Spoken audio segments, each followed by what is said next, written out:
ಹಳ್ಳಿಯಲ್ಲಿ ರೈತನೊಬ್ಬನ ಹೊಲವಿತ್ತು. ಆ ಹೊಲದಲ್ಲಿ ಒಂದು ಬೇವಿನ ಮರವಿತ್ತು. ಹೇಗೋ ಏನು ಅದರ ಕೆಳಗಡೆ ಒಂದು ಕಲ್ಲಿತ್ತು. ಮರದ ಮೇಲೆ ಕುಳಿತುಕೊಳ್ಳುತ್ತಿದ್ದ ಹಕ್ಕಿಗಳು ಕಲ್ಲಿಗೆ ಬಿದ್ದು ಬಿದ್ದು ಕಲ್ಲಿನ ಬಣ್ಣ ಬಿಳಿಯಾಗಿತ್ತು ಹಾಗೂ ವಿಭೂತಿ ಬಣ್ಣದಂತೆ ಕಾಣಿಸುತ್ತಿತ್ತು.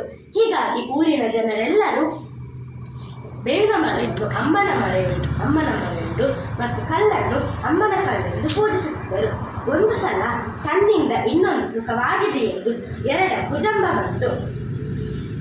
ನಾನು ಅಮ್ಮನ ಮರ, ನೀನು ನನ್ನ ಕೆಳಗೆ ಇರುವುದರಿಂದ ನಿನ್ನನ್ನು ಅಮ್ಮನ ಕಲ್ಲು ಎಂದು ಕರೆಯುತ್ತಾರೆ. ನಾನು ಅಮ್ಮನ ಕಲ್ಲು, ನನ್ನ ಪಕ್ಕದಲ್ಲಿ ನೀನಿರುವುದರಿಂದ ನಿನ್ನನ್ನು ಅಮ್ಮನ ಮರ ಎಂದು ಕರೆಯುತ್ತಾರೆ.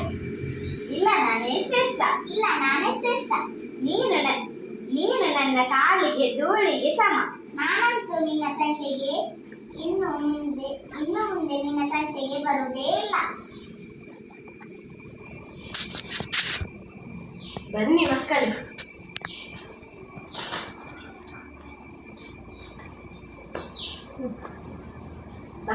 ನನಗೀಗ ಒಂದು ನೇಗಿಲಾಗಬೇಕು.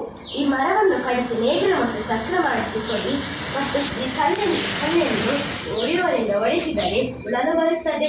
ಈ ಎರಡು ಕೆಲಸವನ್ನು ನಾನೇ ಮಾಡಿಸಿಕೊಡ್ತೀರಾ? ಆಯಿತು, ಬನ್ನಿ ಈಗ ಹೋಗೋಣ.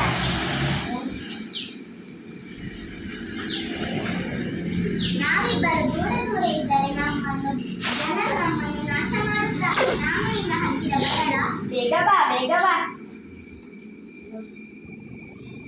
ನಾವಿಬ್ಬರಿಂದ ಜಗಳ ಮಾಡುವುದು ಬೇಡ. ಹೌದು, ಮರುದಿನ.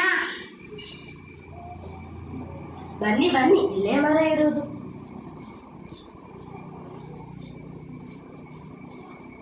ಅಯ್ಯೋ, ಎಂತ ಕೆಲಸ ಮಾಡಲು ಮುಂದಾದೆ?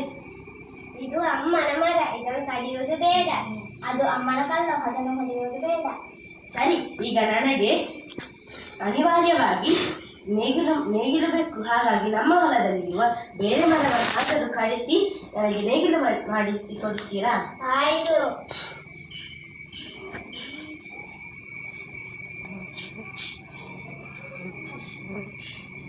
ನಾವಿಬ್ಬರು ಕಂಟಕದಿಂದ ಪಾರಾದೆವು.